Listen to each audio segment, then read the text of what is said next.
Hello, and thanks for stopping by. As a neighbourhood which is famed for its vibrant, laid-back atmosphere, it's no surprise that Camden Town is well served by an eclectic mix of pubs. Amongst these boozers, perhaps the best known are a certain three, which are named after historic castles, these being the Edinboro Castle on Mornington Terrace, the Pembroke Castle on Gloucester Avenue, and the Dublin Castle on Parkway.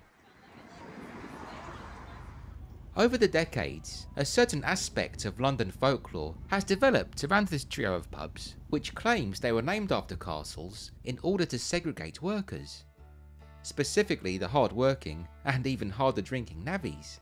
Large gangs of who forged the railways through Camden during the early 19th century, and who also liked nothing more than a pint and a punch-up after a hard day's graft. And so, as the legend goes, it was said that the Irish labourers were expected to drink in the Dublin Castle, the Welsh in the Pembroke, the Scots in the Edinboro, and the English in the now lost Windsor Castle, a system which, supposedly, avoided any alcohol-fueled animosity between the differing nationalities. However, although I don't wish to come across as an iconoclast, it would appear the idea Camden Town once maintained separate pubs for the English, Irish, Scots and Welsh is something of an urban legend, the reasons for which I'll delve into in this video. But don't worry, each of these taverns still have their own real and very intriguing histories, some of which is railway related, and which of course I'd be delighted to show you as we visit each pub in turn. So, let's go and see what we can find.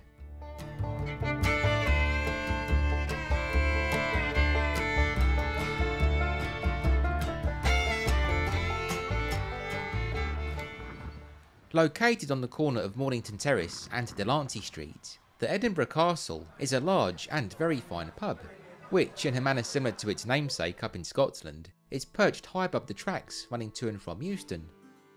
There's even a siding situated right below.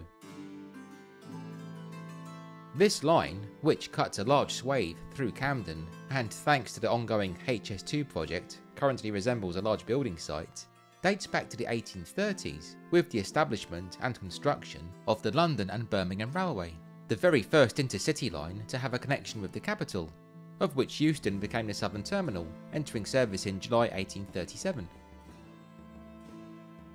The proximity of this broad set of tracks beside the Edinboro Castle would seem to lend credence to the idea that the pub was built to serve Scottish workers, right? Well, no, not really. You see, the Edinboro Castle was opened by its first landlord, John Goulding, in 1839, 2 years after the London to Birmingham Railway was completed, by which point most of the railway navvies, being itinerant workers, would have no doubt moved on to employment elsewhere. It's also clear, when you look a little deeper into it, that tough gangs of labourers looking to quench their thirst by knocking back gallons of ale were not the intended markets for this pub, as from the outset, the Edinboro Castle was noted for its delightful tea garden, an ample space which remains popular today. Although being perched beside the railway, it would have no doubt been somewhat smoky here during the days of steam. The manner in which the pub's name is presented is also worth noting. As you can see, Edinboro is spelt incorrectly, opting for the vaguely phonetic B-O-R-O rather than B-U-R-G-H. Had this pub been intended solely for a Scottish clientele, then I imagine the correct spelling would have been used.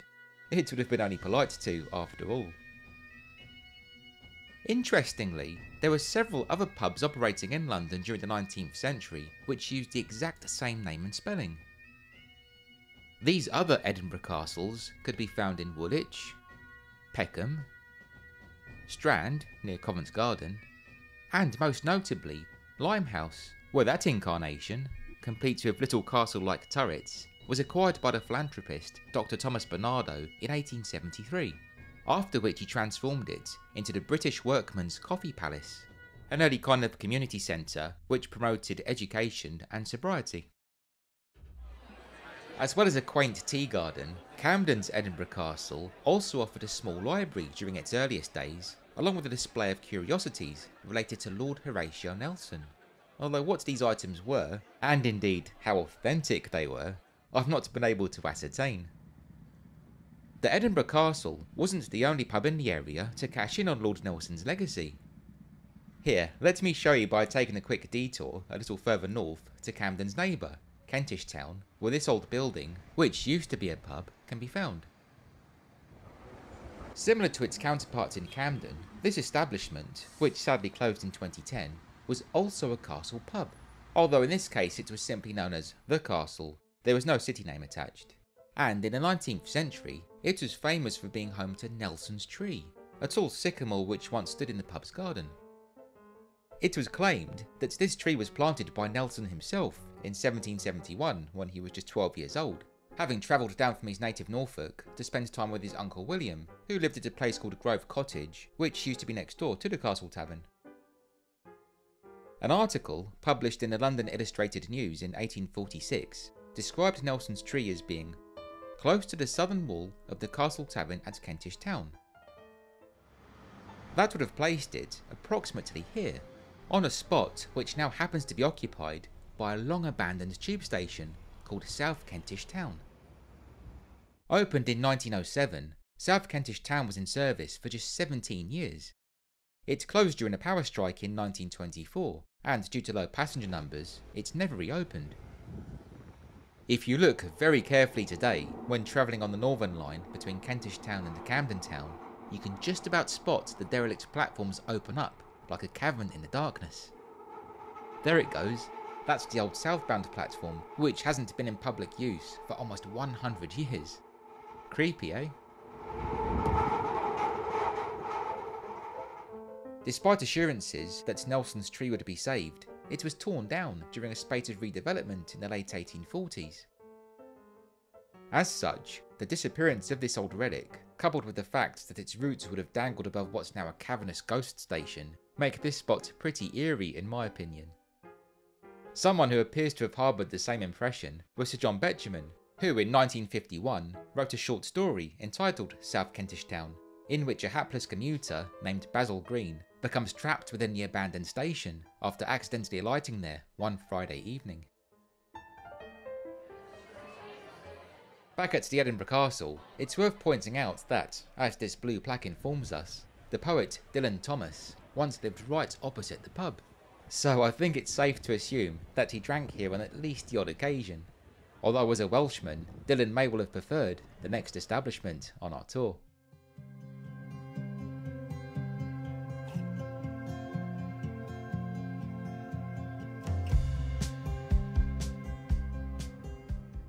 A relaxed establishment with very friendly staff, the Pembroke Castle is a beautiful pub, both inside and out. Just look at this custom-made clock for example. And if the legend of the Camden Castle pubs was accurate, then this is where the Welsh navvies would have supposedly been expected to congregate. And as with the Edinboro Castle, the line to Euston passes right outside, lending some weight to the theory. However, the Pembroke Castle, which technically is just outside Camden Town, on the northern edge of the very upmarket Primrose Hill area, didn't open until 1856, although a sign inside the pub itself claims it was founded in 1839, which would still be 2 years after the London to Birmingham Railway was built. Even if the Pembroke Castle wasn't built solely for Welsh navvies, there's still a considerable and important amount of railway history clustered around the pub, all of which is just about visible from its beer garden.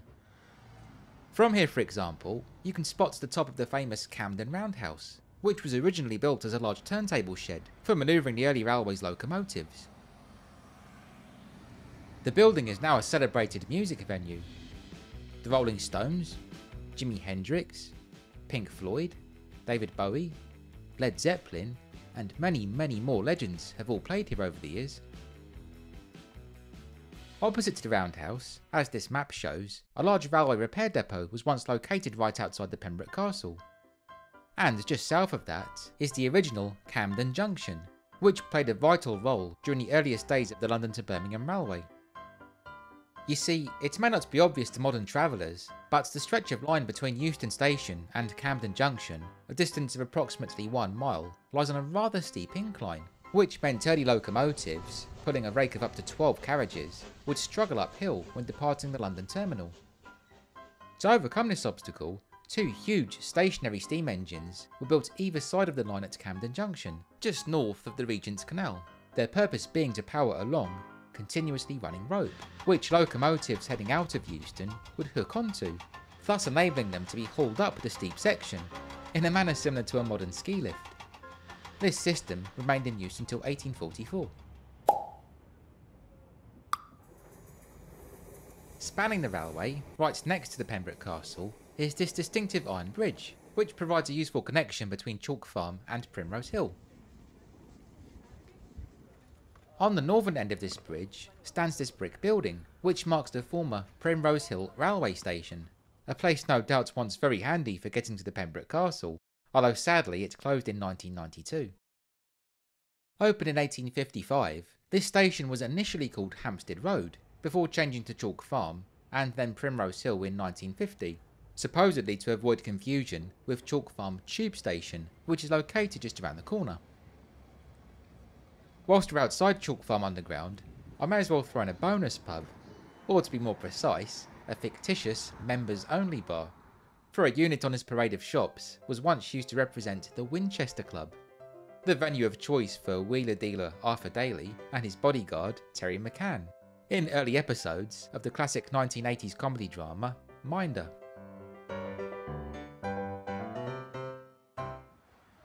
Sticking with television for a moment, the Iron Bridge, and the Pembroke Castle itself, can be seen looking rather dystopian in the terrifying 1981 adaptation of John Wyndham's novel Day of the Triffids.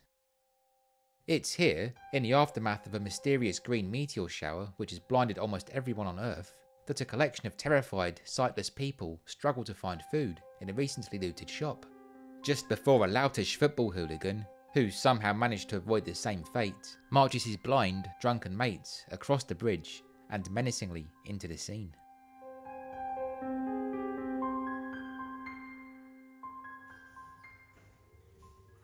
Further thuggish behaviour became associated with the Pembroke Castle in the 1990s, when Oasis brothers, Noel and Liam Gallagher, made it to their local watering hole, as their label, Creation Records, was located just a minute's walk away. Today that office is now home to an upmarket charity shop. It was outside the Pembroke, one evening in November 1998, that Liam Gallagher assaulted a paparazzi photographer, promptly leading to his arrest.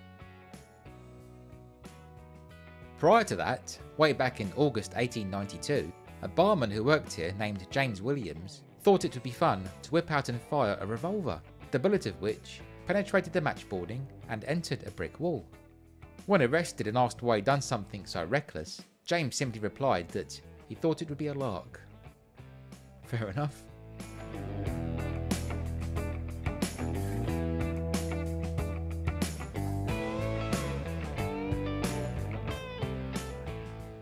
As mentioned at the start of this video, there used to be a Windsor Castle pub in Camden too, supposedly for the use of English navvies.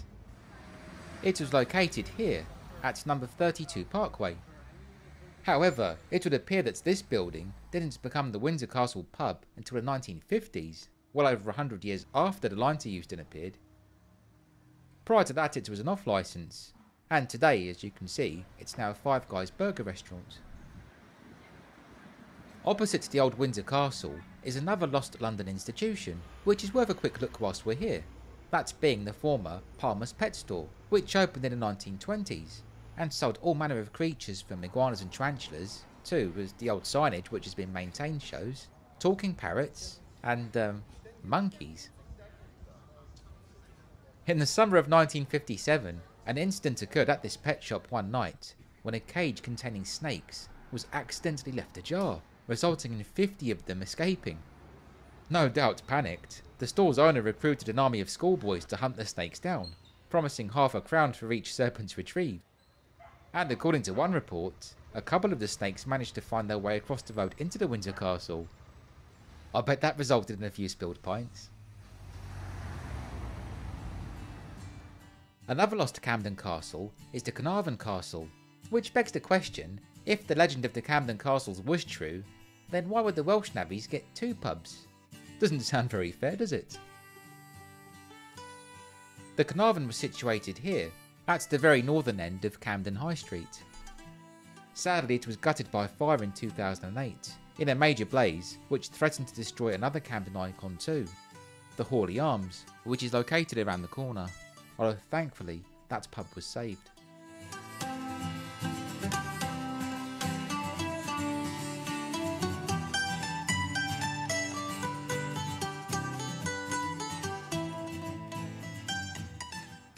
Arguably the most famous pub in the whole of Camden, the Dublin Castle on Parkway is the oldest of the area's castle pubs, and the one which can lay the strongest claim to embracing the community it was supposedly built to serve. Once known for its superior skittle ground, the Dublin Castle was established in the early 1820s, back when Parkway was called Park Street.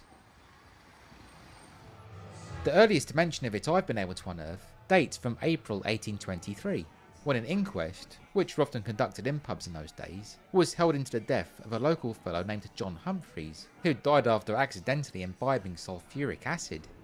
Apparently, he'd mistaken the bottle for medicine. Nasty. On a lighter note, in February 1829, shortly after London Zoo had opened at its present location in nearby Regent's Park, the Dublin Castle's landlord, Mr. Lunn, allowed his stables to be used to shelter various birds and animals who were suffering during what was a particularly cold winter. As we've seen earlier, the railways didn't show up in Camden until the late 1830s, meaning the Dublin Castle predates them by a good 10 to 15 years, so there's no way really that this pub was built solely for Irish workers, as the legend would claim. Having said that though, another major construction project associated with the area was completed in 1820, around the time the Dublin Castle would have opened, that being the Regent's Canal, which was built to connect Paddington to Limehouse, and a substantial portion of which flows through Camden. Many Irish navvies would have worked on digging this canal. In fact, it's through canal building that the term navvy originates. It's short for navigator, a job title which referred to the fact that the men were forging paths for the waterways. Once the canal was complete, it would seem quite a few of the Irish lads employed on the project decided to settle in the area, for Camden soon became known for its large Irish population, even more so from the 1840s onwards, and this was an association that continued well into the 20th century, during which time the Dublin Castle grew to become one of the capital's best known Irish pubs. It was in the late 1970s though that the Dublin Castle truly rose to fame when its landlord, the legendary Arlo Conlon, who hailed from County Mayo, gave Madness, one of the biggest ever bands to come out of London, their lucky break. I'll have a gig now. Come and see me later. Alright. Well, gave is perhaps the wrong term to use, as the seven cheeky fellows initially told Arlo that they were a jazz outfit, jazz and country music being the genres favoured by the Dublin Castle at the time. Arlo certainly wasn't expecting the lively, ska-inspired sound that was unleashed on the pub stage. Nevertheless, Madness proved an immediate hit, so much so that Arlo offered them a residency at his pub, which quickly built their following and soon led to lucrative record deals and worldwide fame. Madness have been intrinsically linked with the Dublin Castle ever since. In 1979, they filmed the video for their single My Girl in the pub, and in the ensuing years, they've made many more promos in the surrounding area.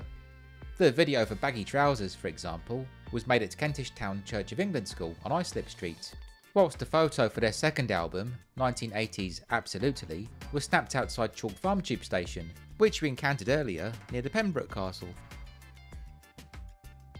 In the wake of the success of Madness, the Dublin Castle became a key venue for up-and-coming bands looking to make their name. Blur, Supergrass, the Arctic Monkeys, and the late great Amy Winehouse have all played here. Indeed, before she was famous, Amy used to pull pints at the Dublin Castle. Sadly, Arlo passed away in 2009, just 2 months after receiving a Lifetime Achievement Award from his fellow publicans.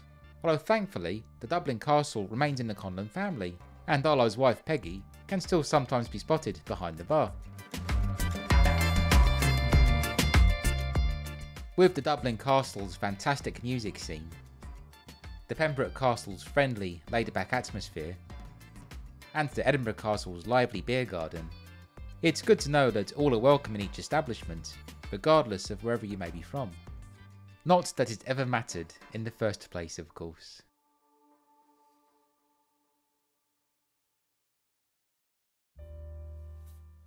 Thanks so much for watching. I'd love to hear your own thoughts on Camden's Castle pubs. Have you visited any of them? And if so, which one would you say is your favourite? Please be sure to let me know in the comments. Thank you so much to all of you who support my channel with your kind words, likes and shares. I couldn't do this without you. If you haven't yet subscribed to Rob's London, then I'd appreciate it very much if you could please consider doing so, as this, along with clicking the bell icon to receive notifications, will ensure that you don't miss out whenever I publish a new video. Plus of course it would be wonderful to have you along. If you're feeling extra generous, you can also support my work with a tip via either my Ko-fi account, which I'll link below, or the YouTube thanks button, which appears as a heart icon beneath the video. Any such financial donations are of course greatly appreciated, and they really do help go towards creating content. Anyway, on that note, thanks again for watching friends. Stay well and please be sure to stay tuned.